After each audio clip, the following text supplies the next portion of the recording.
네, 옆에 계시는 분과 사랑의 인사 나누시겠습니다.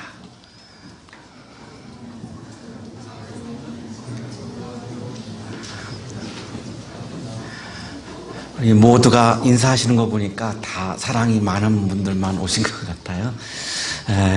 우리 성가대 우리 학생들이 우리 모두 다 신입생이죠. 우리 29분이 우리 한 학기 동안 또 우리 은혜롭게 이렇게 좋은 찬양을 들려주실 터인데요. 우리 함께 격려의 박수 보내드리겠습니다.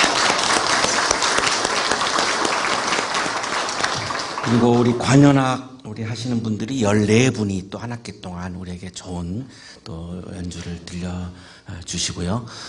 우리 성가대 지휘 우리 최경기님 우리 성악과 졸업하셨는데 이렇게 무보수로 오셔서 이렇게 봉사해 주시고, 또 우리 찬양인도 우리 복지은님 지금 성악과 4학년입니다. 다 이렇게 무보수로 이렇게 봉사해 주시고, 또 오르간 우리 한은미 교수님 역시 무보수로 안 드리기 때문에 무보수죠. 그래서 이렇게 봉사해 주시고, 너무 우리 채플이 그래서 아주 아름답고 또 아주 행복하기도 합니다. 그리고 우리 피아노 우리 네 분, 박성수, 김성준, 염유진, 김시우 네 분이 또 한 학기 동안 우리 피아노 반주로 또 봉사해 주십니다. 우리 모두 함께 격려의 박수, 감사의 박수.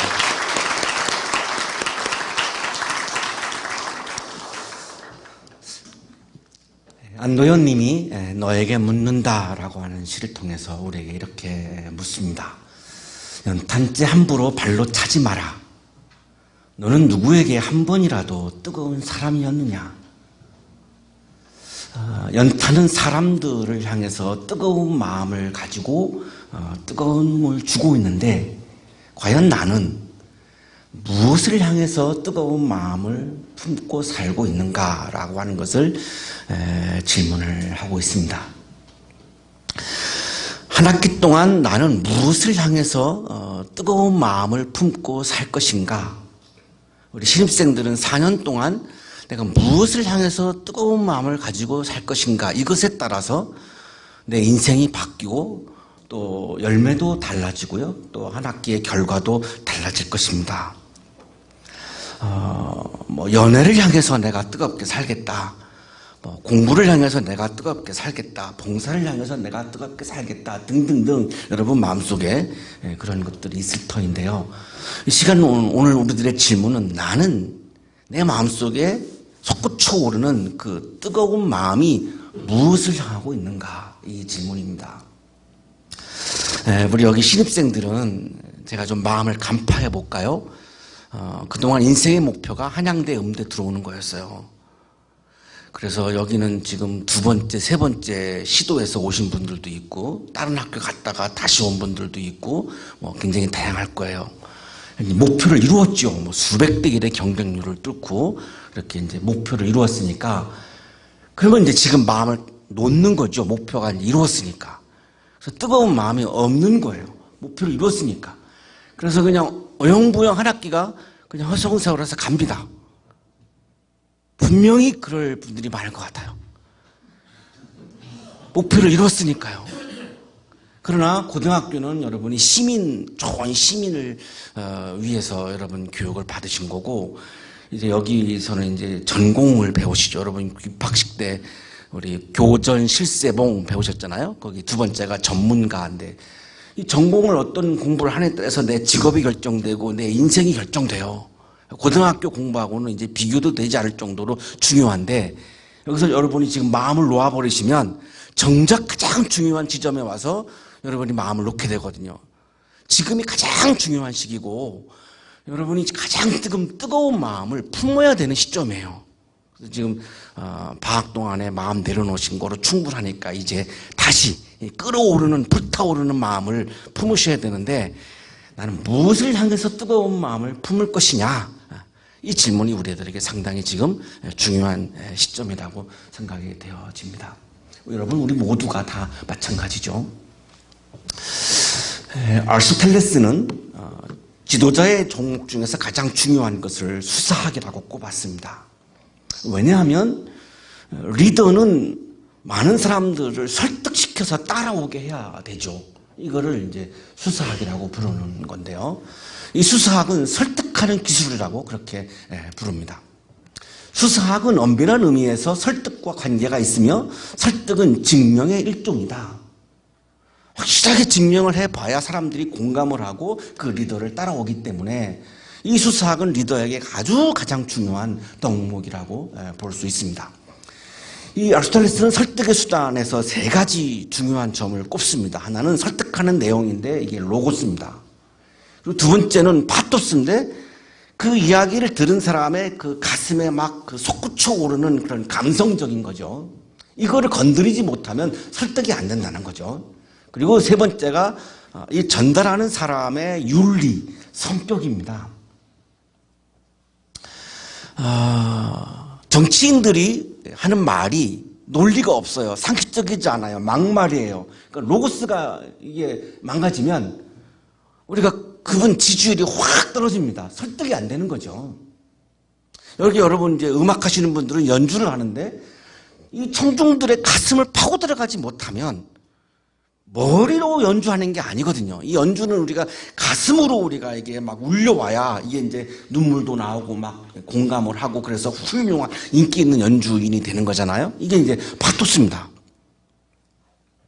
많은 뭐 강의를 하고 또 이렇게 연설을 하시는 분들이 폭력을 수로 쓰는 사람들이 사랑을 이야기하면 설득력이 없죠.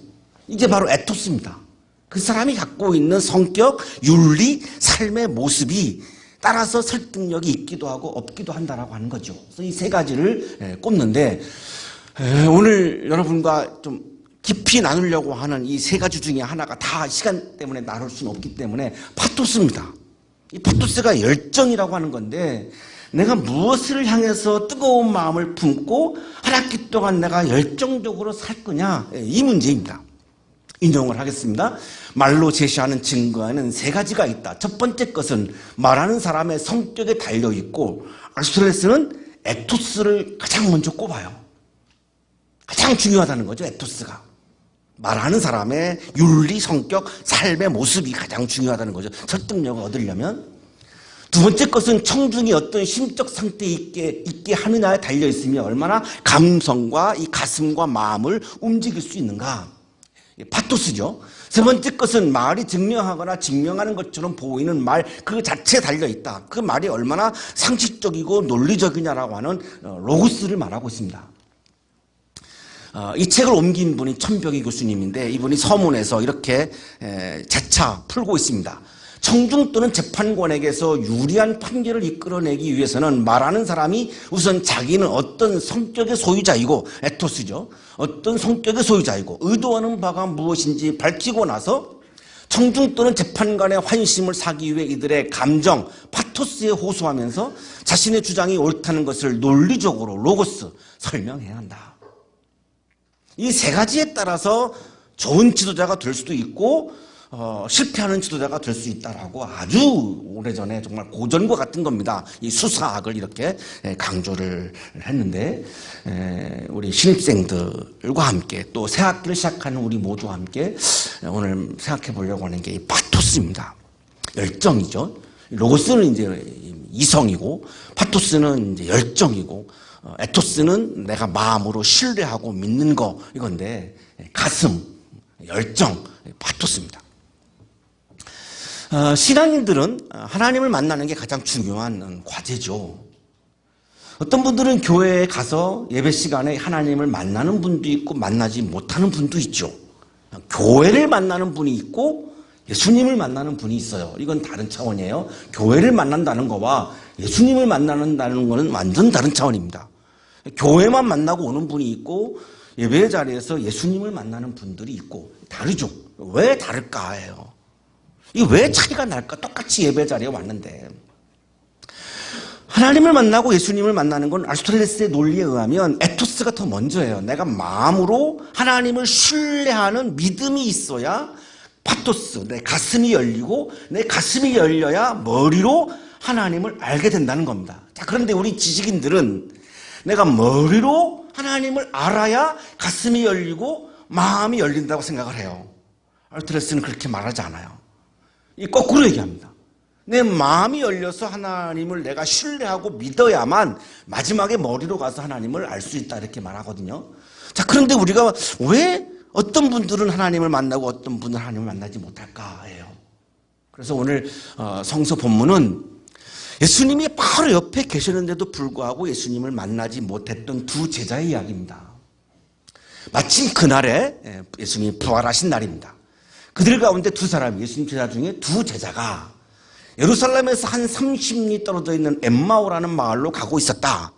예루살렘에서 북서쪽으로 30리, 11km 되는 곳에 있는 작은 마을이 엠마오라고 하는 마을이고 따뜻한 우물이라고 하는 그런 뜻을 지니고 있습니다. 지도에서 보시면 예루살렘에서 북서쪽 11km에 있는 아주 가까운 곳이죠.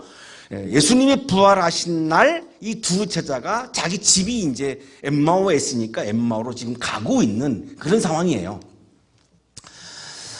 그들은 일어난 이 모든 일을 서로 이야기하고 있었다. 부활에 대한 지식을 가지고 있었습니다.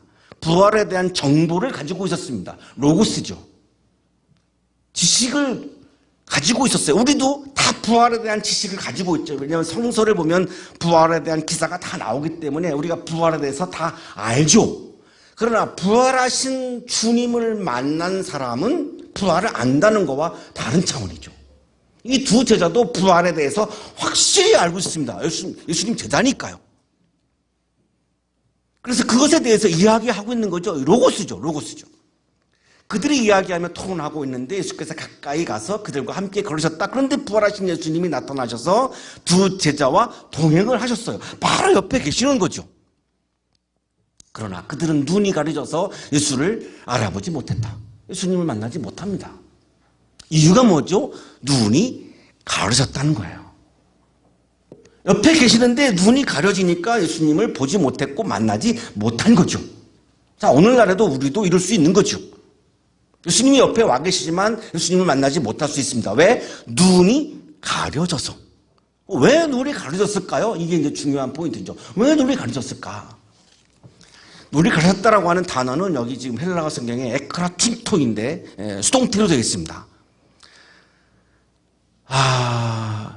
일단 뭐에 의해서 눈이 가려진 거죠? 어떤 기운에 의해서 지금 눈이 가려졌어요? 그래서 이 존 놀랜드라고 하는 성서학자는 이거를 이렇게 설명을 합니다. 제자들의 마음 상태에 의한 것이었다고 설명되기도 한다? 마음의 문제였다는 거예요. 파토스와 에토스의 문제였다는 거예요. 예수님을 향해서 뜨거운 마음을 가지고 있지 못하면 예수님이 옆에 와도 예수님을 만나지 못한다는 설명을 하고 있는 거죠. 이해 안 가시나요? 내가 마음이 없는 분이 나한테 찾아오면 안 보이죠. 그분이 안 보이죠. 내 옆에 와 있어도 그분이 내 눈에 안 들어오죠. 여러분 중에 지금 저에 대해서 마음이 닫혀 있고 마음이 없는 분들은 저를 지금 안 봅니다. 이렇게 고개 숙이고 있거나 눈을 감고 있거나, 그죠? 보기가 싫으니까. 내가 싫은 사람이 나타나면 안 보잖아요. 앞에 와도 안 봅니다. 내가 싫은 사람이 오면. 지금 이거 똑같은 거죠. 예수님을 향한 지금 뜨거운 마음이 없어요. 지식은 있는데, 로고스는 있는데 파토스와 에토스가 없는 거예요. 그러니까 옆에 있어도 예수님이 안 보이는 거죠. 내가 교회에 왔는데, 예배의 자리에 왔는데, 채플의 자리에 왔는데, 채플에 대해서는 마음이 있는데, 사람들에 대해서는 마음이 있는데, 예수님에 대해서 내가 뜨거운 마음이 없으면 여기 계시는 예수님을 못 만나는 겁니다. 근데 우리는 흔히 교회에 대해서는 마음이 있는데 예수님에 대한 마음이 없는 경우가 있다는 거예요. 예수님을 만나는 것을 싫다는 이유인데 이 두 제자가 지금 아주 여실히 우리에게 보여주고 있어요. 마음이 열리지 않았어요. 그래서 지금 제가 오늘 파토스가 중요하다는 거예요. 두 사람은 부활에 대한 지식이 있었습니다. 로고스. 근데 예수님을 향한 뜨거운 마음, 파토스, 에토스가 없었다라고 하는 것이 눈이 가려진 결정적인 이유입니다. 예수께서 그들에게 말씀합니다. 어리석은 사람들입니다. 예언자들이 말한 모든 것을 믿는 마음이 그렇게도 무디니 말입니다. 자, 마음이 무디다고 시작하시죠. 구약 성경에 메시아에 대한, 그리스도에 대한 수많은 말씀들이 기록되어 있는데 그거를 다 얘기해 주는 거예요. 그러면서 예수님이 하시는 말씀이 뭐냐면 너희 두 사람은 참 예수에 대해서, 메시아에 대해서, 그리스도에 대해서 마음이 참 무디구나 이렇게 하는 거죠. 마음의 문제라는 거죠. 파토스의 문제, 에토스의 문제라는 거죠.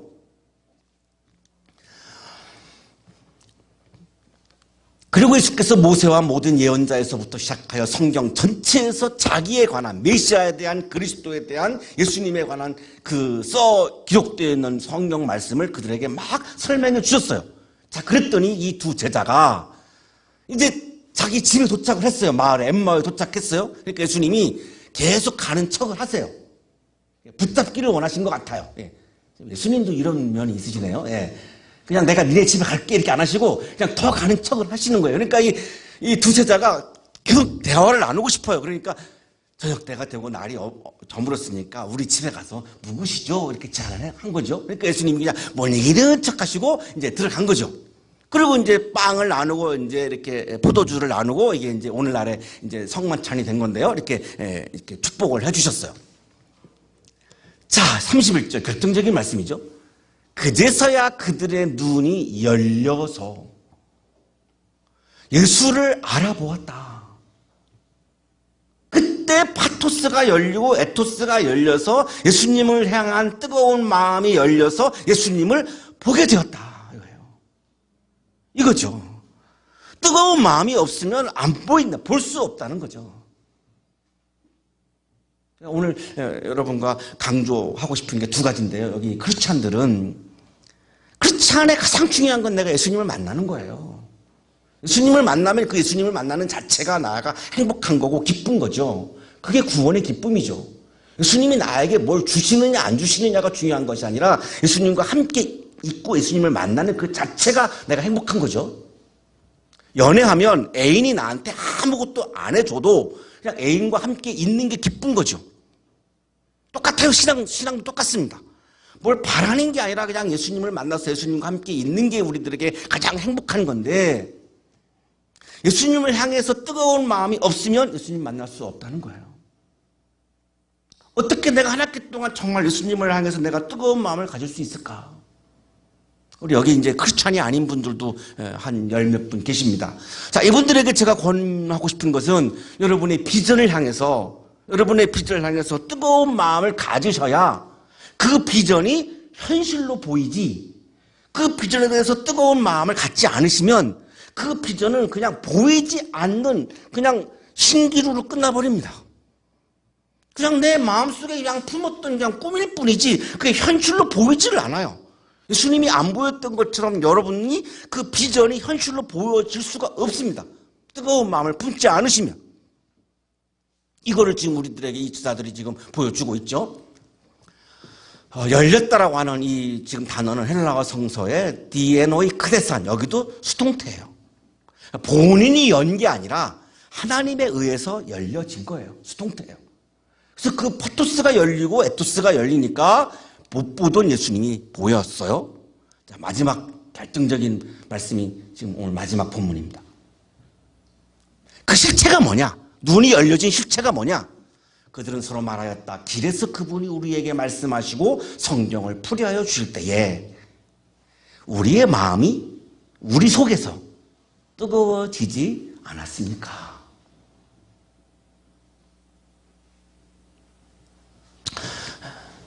교회 같으면 여기서 막 아멘이 나오는데 대학이어서 뭐 제가 충분히 이해합니다만 조금 섭섭하기는 하죠. 왜냐하면 이 말씀이 너무 정말 기가 막힌 말씀이거든요. 그냥 감동이거든요. 아주 이 예수님에 대해서 차가운 마음을 가지고 있었는데 예수님과 대화하면서 예수님을 향한 마음이 뜨거워진 거죠. 지금 이게 우리들에게 필요한 거죠. 우리 크리스찬들에게 어떻게 내가 예수님을 향해서 뜨거운 마음을 품을까? 우리 여러분들 신입생들, 내 비전을 향해서 어떻게 내가 다시 뜨거운 마음을 품을까? 이렇게 막 이제 난 됐어, 이제 한양대 왔으니까 됐어, 이렇게 내려놓지 마시고 내가 더 고등학교 때보다 더 뜨거운 마음을, 고등학교 때 공부하던 것보다 더 잠 안 자고 해야 됩니다. 이제 그 마음을 내가 어떻게 품을 건가? 지금 이게 중요한데 뜨거운 마음이 내 마음대로 되냐? 안 되거든요. 이 두 제자도 지금 하나님이 그거를 주신 거예요. 그 수동태예요. 마음이 뜨거워지지 않았습니까? 내가 뜨거운 마음을 품었습니까가 아니라 뜨거워졌다는 거예요. 수동태예요. 그러니까 이게 그래서 감동인 거죠. 뜨거워지다는 카이오메나라고 하는 헬라어인데 막 burning, 불타는, 막 뜨거운 끓어오르는 막 이런 겁니다. 예수님을 향해서 내가 막 불타는 마음을 가져야 되고 여러분이 비전을 향해서 내가 막 불타오르는 마음을 품어야 되는 거죠. 지금 이 시간에. 그래야 예수님을 만날 수 있고 여러분이 비전을 현실로 만날 수 있습니다. 그래야 이번 학기가 여러분에게 아주 행복한 그런 의미 있는 아주 아름다운 그런 학기가 될 수 있을 텐데요. 키르케고르가 청년을 향해서 이렇게 말했습니다. 그러나 사람들은 환상에는 본질적으로 두 개의 형태가 있다는 것, 즉 희망의 환상과 추억의 환상이 있다는 것을 간과하고 있다. 청년은 희망의 환상을 지니고 늙은이들은 추억의 환상을 지니고 있다. 여러분이 고등학교 때 잘 나간 거 자꾸 추억에 빠지면 그건 늙은이에요. 그거 다 잊어버려요.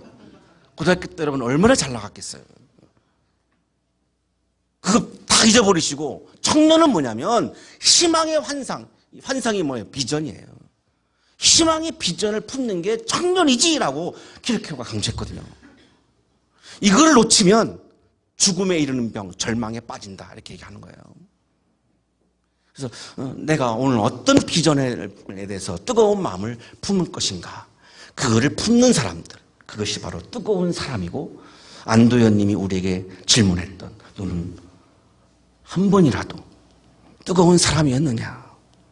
연탄 때는 그러고 있는데 너는 사람을 향해서 뜨거운 사람이었느냐? 이렇게 묻는데, 저는 오늘 예수 그리스도를 향해서, 비전을 향해서 뜨거운 마음을 품는 뜨거운 사람이 되셔서 예수를 만나는 기쁨, 비전을 현실로 보게 되는 기쁨이 충만한 그런 새 학기가 되시기를 주님의 이름으로 축복합니다. 새 학기를 주셔서 감사합니다. 우리의 마음속에 주님을 향한 비전을 향한 뜨거운 마음을 주셔서 우리의 파토스의 눈이 열리게 해주시고 채플의 자리에 올 때마다 주님을 만나고 한 학기가 끝날 때 우리 모두가 비전이 현실로 되어지는, 비전을 현실로 바라보게 되는 그런 축복의 한 학기가 되도록 복 내려 주옵소서. 예수 그리스도의 이름으로 기도하옵나이다.